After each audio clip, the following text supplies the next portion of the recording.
Hello, everyone, and welcome to the Contingency Plan. Is bugging out a good choice or even a possibility?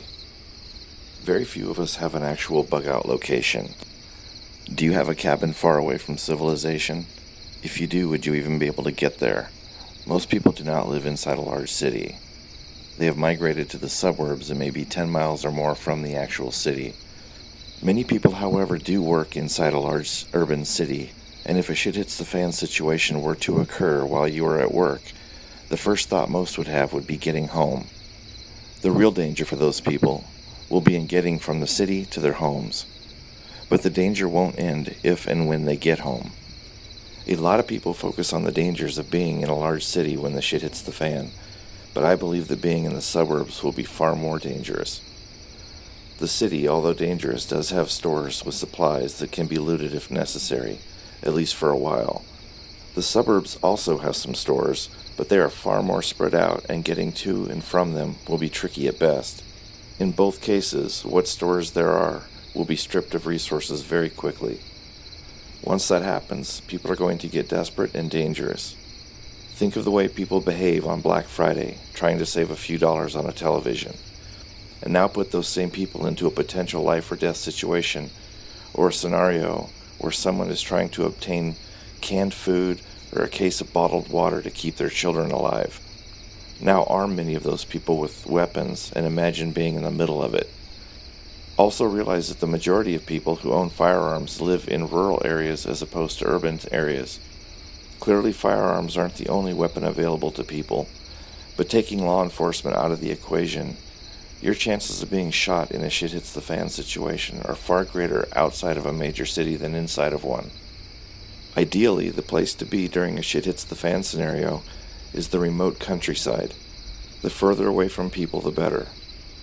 However, that simply won't be practical for most of us. A very small percentage of a large city is dedicated to housing for people. Most of it is zoned for commercial use.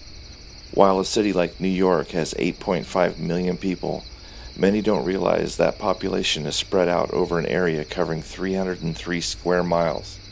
Most of those people will be terrified and hiding inside their apartment, afraid to come outside until it becomes absolutely necessary. You will be far more likely to encounter people in the suburbs simply because the majority of the suburbs are zoned for residential purposes, so that is where the people will be. The suburbs will be a completely different story. Many people living in the suburbs may have a false sense of security, thinking they know or trust their neighbors. After all, they are working middle or upper middle class people with families just like you. Surely they wouldn't become barbaric or a threat to you and your loved ones. They are obviously kind, reasonable people. They're your neighbors. Odds are, however, that this simply won't be the case.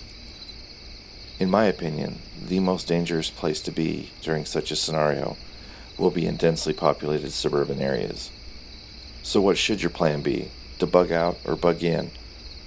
When you take these and other factors into consideration, your best chance is to fortify your current residence and stock it with the things you will need to survive. Imagine trying to get all the supplies you have accumulated into your vehicle, along with any other people and or pets. If something were to happen to your vehicle, would you be able to carry all the food, water, ammunition, medication, cooking and camping equipment, firearms, and other gear on foot? You would need to stage all of your supplies at your bug-out location ahead of time, and then hope none of it was stolen, and that you could even get to that location when the time came. There are a lot of things that would have to go your way in order for your bug-out plan to go according to plan. If you have an isolated place to bug out to, you're going to need to have several plans on how you're going to get there, because let's face it, Plan A probably isn't going to work. Would it make more sense to fortify and supply the place you live in now? Your current residence is more than likely much closer to where you work than your bug-out location is, and there's a good chance that you could be at work when things go high and to the right. The less time and distance you need to travel to get to where your supplies are located, the safer it will be for you. There is a chance that when a shit hits the fan situation occurs, that your family will not all be in one location. Some may be at work while others are at school. Would the odds be better that everyone gets from where they are to your home or to a distant bug-out location? There are many factors to consider when deciding on whether you should bug out or bug in during an emergency. Your home is also the place you are most familiar with, and should be easier to supply and fortify than a location you spend very little time at and may be next to impossible to even get to. Your home may also have natural barriers to make fortification easier.